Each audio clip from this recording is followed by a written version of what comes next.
Hey everybody, I'm Bryan Grossman, Editor-in-Chief of the Colorado Springs Independent. Welcome to the Indy 15, the weekly news show that recaps everything you need to know going on in the Pikes Peak region.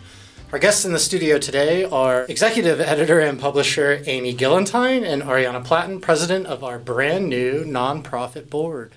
Welcome, ladies, to the Indy 15. Thank you. Thank you. And that's right, I said brand new nonprofit board. For those who maybe haven't picked up this week's Indy yet, they may not know about this. Amy, maybe you could talk a little bit about our big news.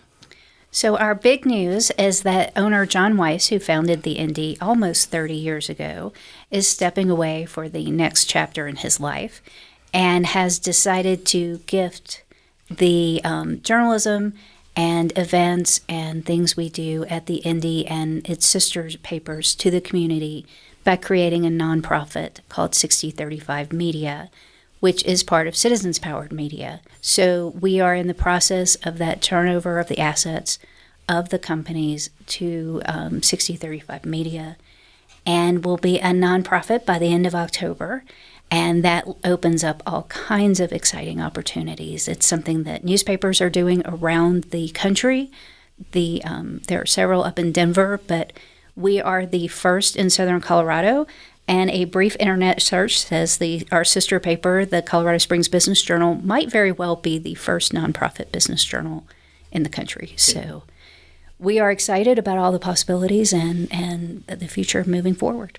So you talked a little bit about John moving on to the next chapter of his life, but it's also bigger than that, right? It's bigger than John. Talk about the why behind it, and you sort of mentioned that this isn't new to us nationally. So newspapers have struggled since the advent of the internet with maintaining advertising dollars, and the media landscape is getting smaller and smaller. There are many communities without a single paper, and there are many communities with only a single media source. Mm-hmm. We are fortunate here that we have a media-rich landscape in Colorado Springs, and we want to keep it that way.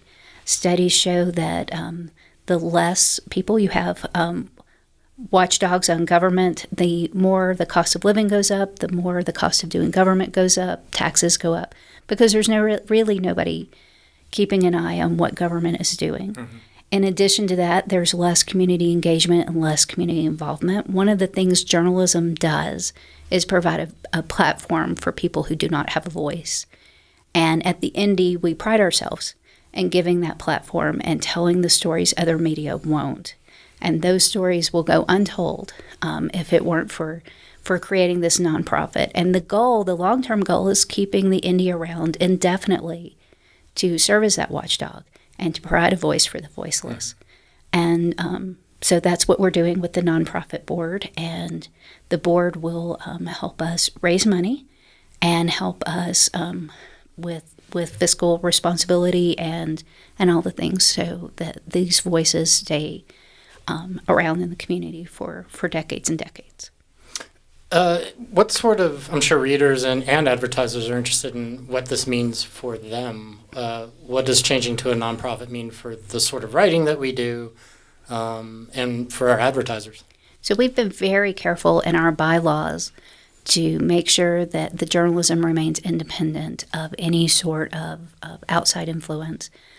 We are big believers in independent journalism and in the First Amendment. So that will not change. Our reporting will not change. The way we cover the news won't change. The biggest change is the Indy, in particular, has always done endorsements and said, this is who we recommend you vote for. We won't be doing that anymore. We will still cover government. We will still cover politics.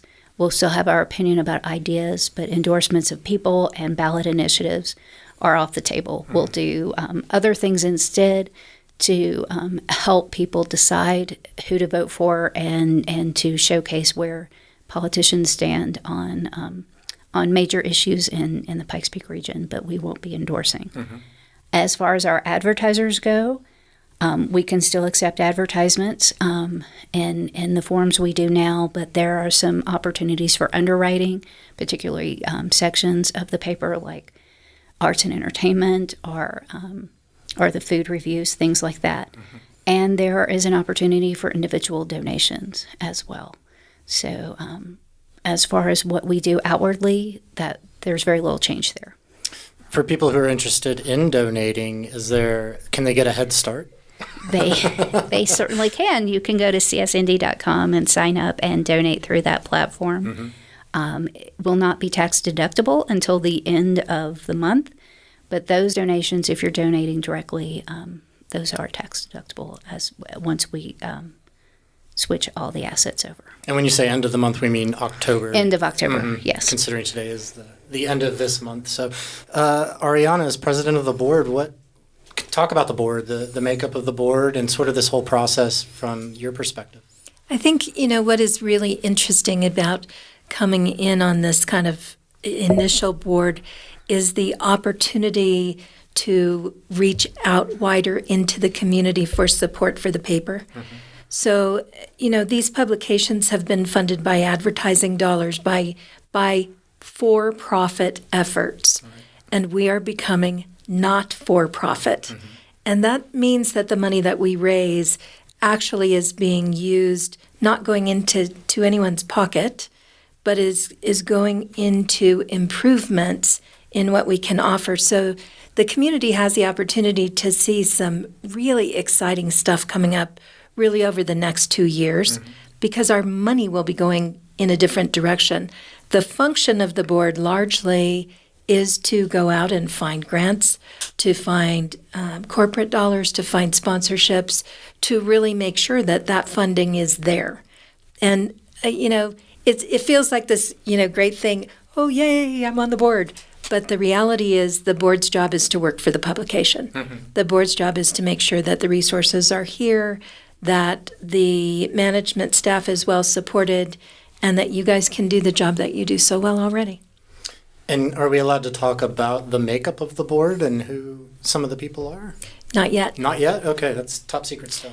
Yeah, we're still, only reason that it's top secret, and I don't know if it's really, like, you have to have special security clearance or something. But the only reason that we're really not talking about it yet is because we're being very firm with those members who are considering coming on to make sure that they understand what's expected of them, that this is a working board. And this is when Amy says the great gift John is giving is moving us to nonprofit. The board really is looking at how we secure the future. Right. How do we make sure that the funding is always there for independent journalism in our city? Yeah. And I know we're still at sort of the beginning of discussing this too, but the membership model, sort of going from a subscriber model to membership. Do you want to talk about that, Amy? So you can still subscribe to the papers and get it delivered to your house, but we are also wanting a deeper level of community engagement. We want our members to be able to talk to us about our opinions on our editorial board.